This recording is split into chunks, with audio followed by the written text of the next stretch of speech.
Dear students, welcome to my lecture series on fuzzy logic engineering. In previous lecture, we have discussed about the process of fuzzification and defuzzification.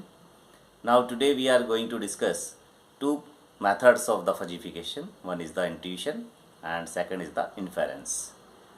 So let's start. So let's discuss fuzzification.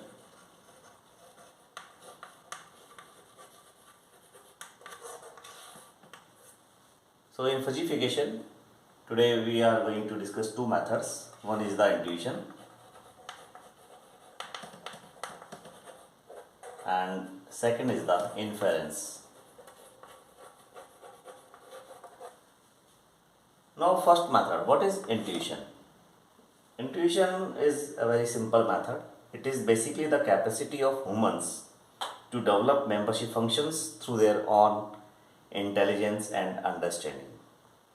For example, suppose there is a fuzzy variable temperature and we want to fuzzify this fuzzy variable temperature, and let's say it has membership functions like cold, cool, warm, hot, like this. So if we want to fuzzify this temperature, then these are various membership functions. So suppose this is the cold,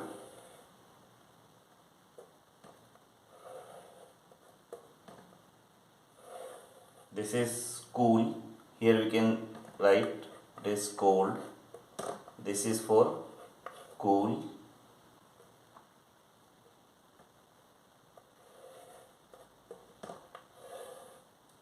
this is for warm,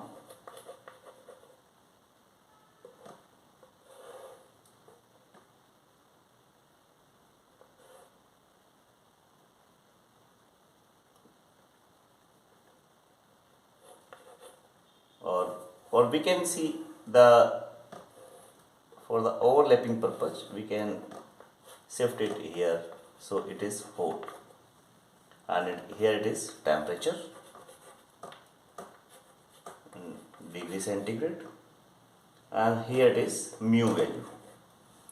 See here, this is overlapping is important in fuzzification. Now here we can see that there are four membership functions of the temperature. One is cold, cool, warm and hot. Now here the temperature is on the x-axis in the degree centigrade.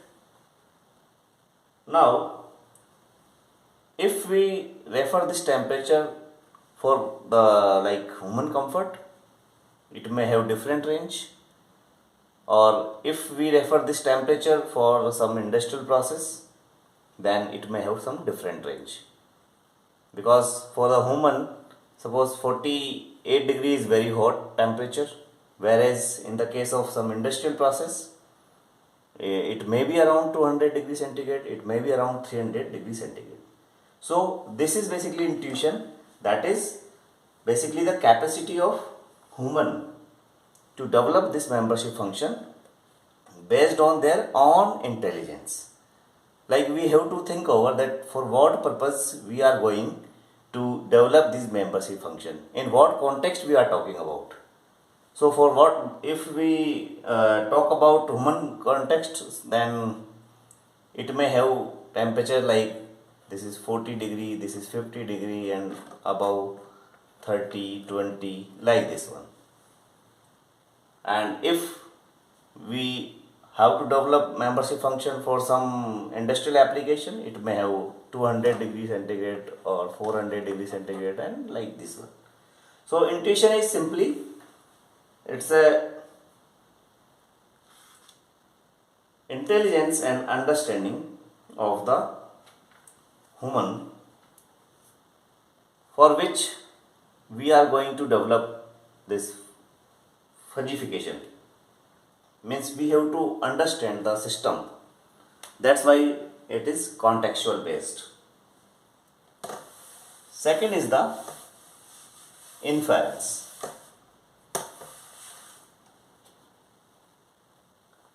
Now the inference method, here we use some knowledge. In the inference method we use some knowledge to derive some infer means conclusion. Means based on some knowledge we can infer a conclusion. For example, we are given some facts and knowledge and we have to draw some conclusion. So we will understand this inference method through an example, and our objective is the identification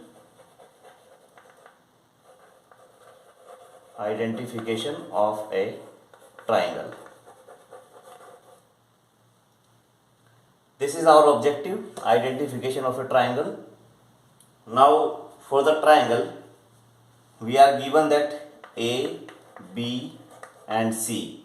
These are the inner angles of a triangle, and condition is such that A is greater than equal to, B is greater than equal to, C is greater than equal to 0. And second is that we all know A plus B plus C equals to 180. We all know that the inner angles of a triangle means sum of the inner angles of a triangle is 180 degree centigrade. 180 degree. Sorry. So this is the knowledge basically. We are here. We can say that we are having this knowledge that the sum of the inner angles of a triangle is 180. So we have to write the membership functions so that we can identify a triangle by giving the values of the angles, like whether the triangle is isosceles or whether the triangle is right angle or whether the triangle is equilateral or some other kind of triangle it is. So our objective is the identification of a triangle. So now our objective is to write membership functions for each of the types of a triangle. So first we have to define that what are the different types of triangle we are going to consider. So that is the I, that is we can say approximate isosceles triangle.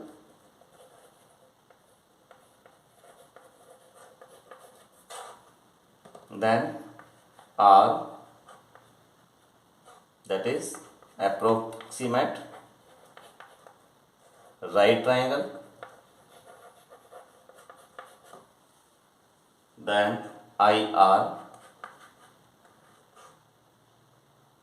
that is approximate combination of these two, means isosceles and right triangle. Then E, approximate equilateral.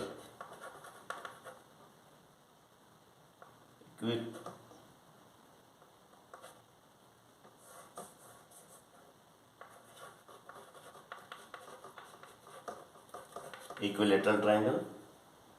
Then T, that is other triangle. So we have to write membership functions such that we can identify that whether the triangle is isosceles, in which two sides are equal, two angles are equal, and approximate triangle, right triangle, in which one angle is 90 degree. IR means both isosceles as well as right triangle. Then E is the equilateral triangle and T is the others triangle. So we can write first universe U equals to A, B, C, where A is greater than equals to, this is the condition, we are given and a plus b plus c बराबर 0, 180. This is the universe. Now we will write approximate isosceles triangle membership function for that. So mu I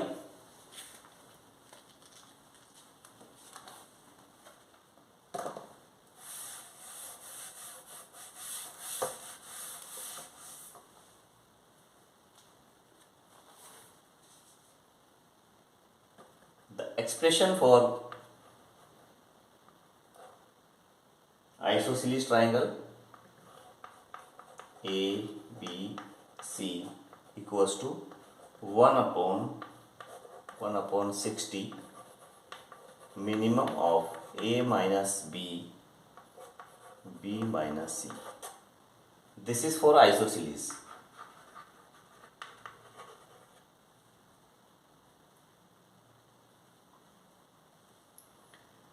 Isosceles means there may be A equals to B or B equals to C. So if angle A equals to angle B or angle B equals to angle C, then if we write angle A equals to B and B equals to C, then this term or this term, one of these two terms will be 0, then minimum of that is 0. So this whole term will be 0 in the case of isosceles triangle. Then we will get mu I equals to 1. 1 means if mu I equals to 1, that means it is 100% isosceles triangle. Means belongingness of the membership function is unity, 100%.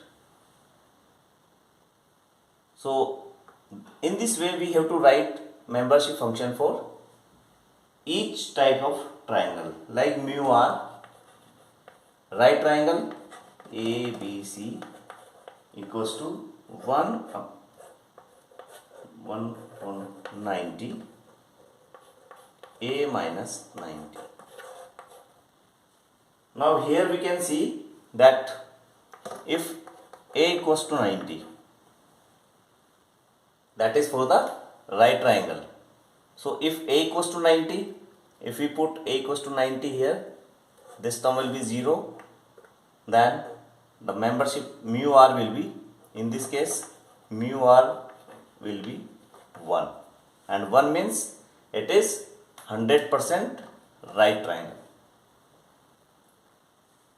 Then third term is the third type of triangle we have considered, that is the mu IR. Now mu IR is what? It is basically, IR is what?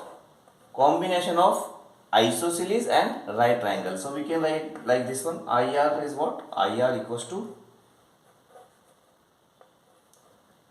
intersection of I as well as R. Means the triangle should be isosceles and this term is denoting and.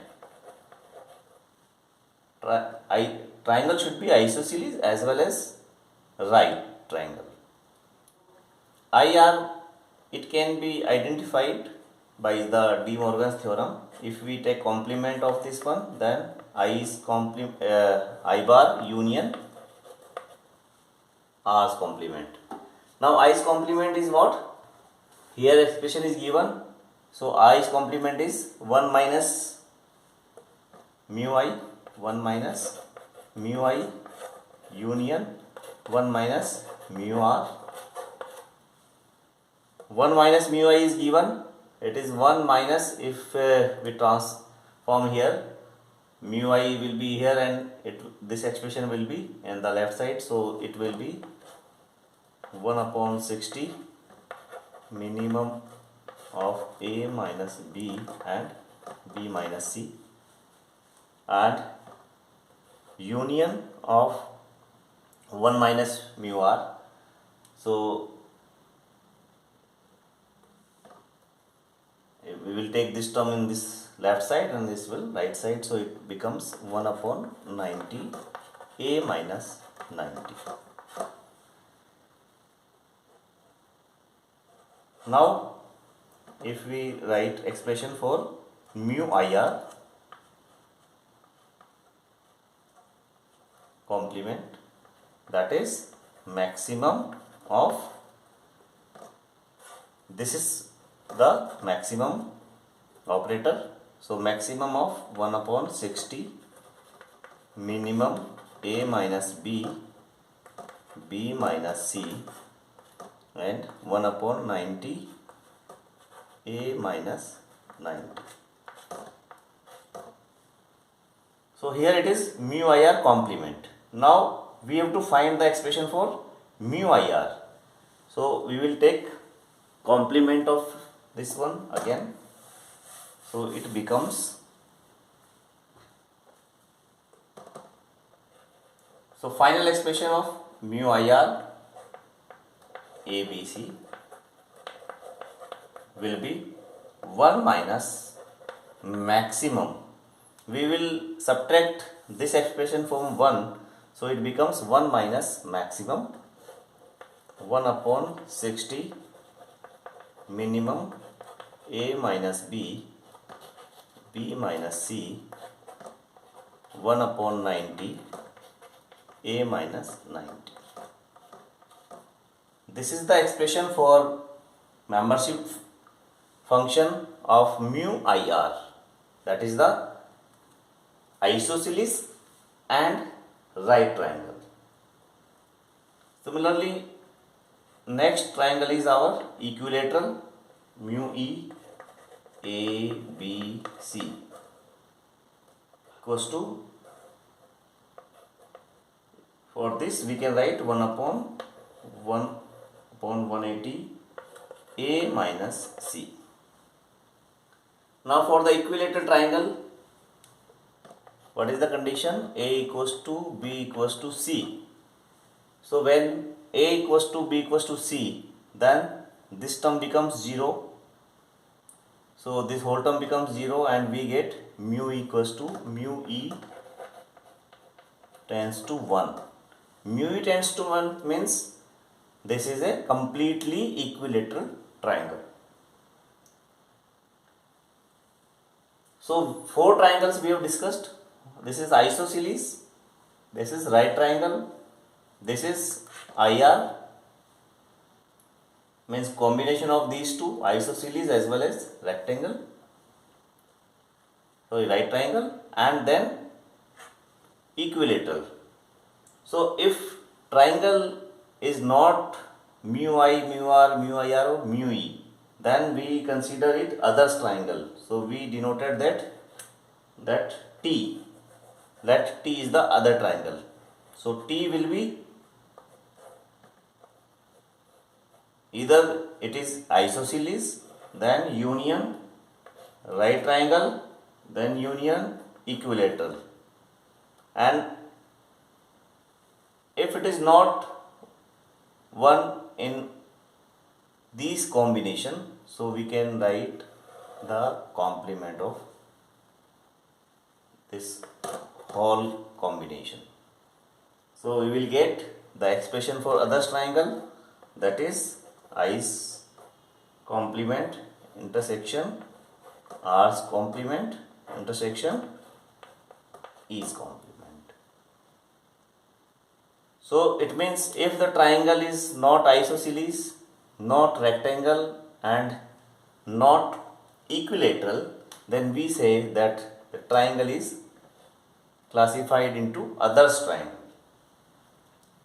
So we have to write this now expression for the membership function of the others triangle. So we can write mu T ABC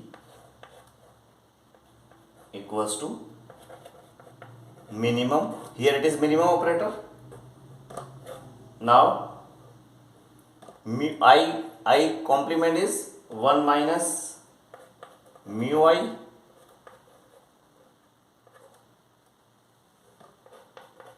ABC. Then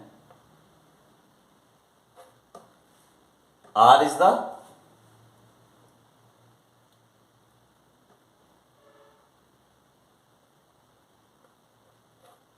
one minus mu R ABC, comma 1 minus mu E ABC.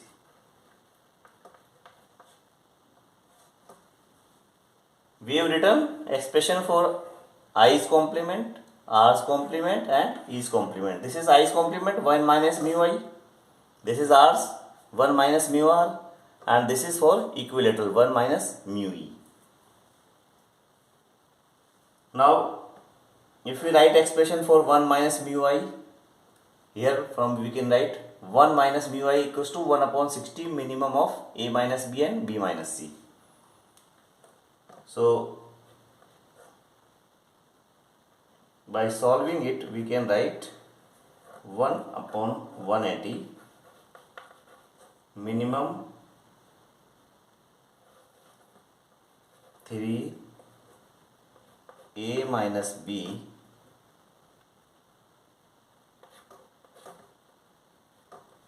three B minus C 2 A minus 90 and A minus C. This is the final expression for the others triangle. Now we have expression for isosceles, right triangle, isosceles and right triangle, equilateral triangle and others triangle. Now let us see one example based on this formula.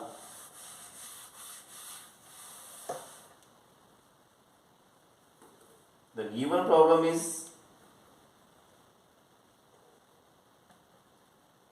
suppose angles are given, A equals to 85 degree, B equals to 50 degree, C equals to 45 degree, where our conditions is satisfied here, and A plus B plus C equals to 180. Then we have to identify the triangle.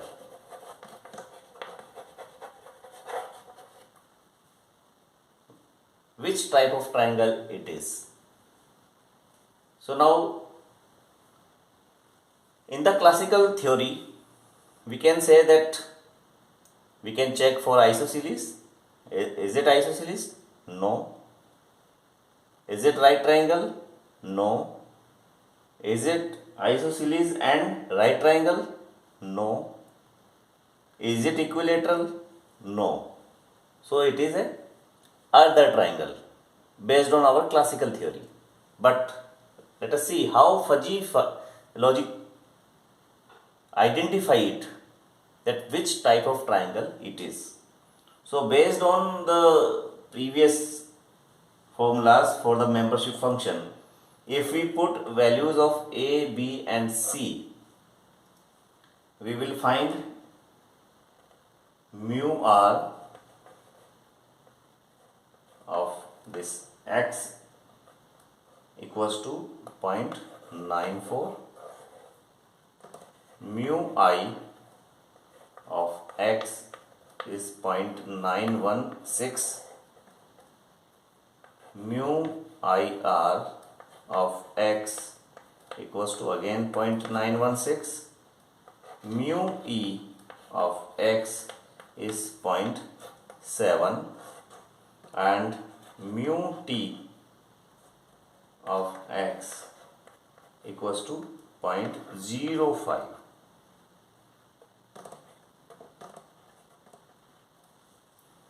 These are the membership values for different types of triangles we obtained. So what we can conclude from these values that it is 94% right triangle.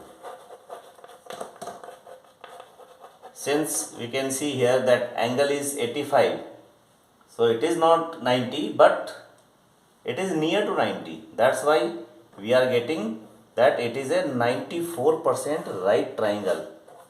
This is the beauty of fuzzy logic.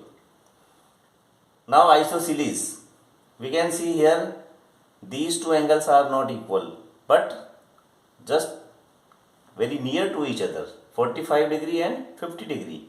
That's why it is a 91.6% isosceles.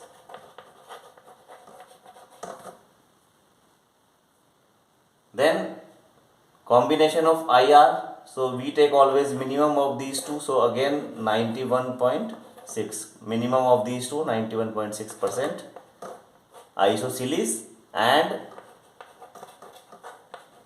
right triangle. Then equilateral. Now we see all these three are not equal, 45, 50 and 85. So somewhat medium value we are getting here, that it is 70% equilateral.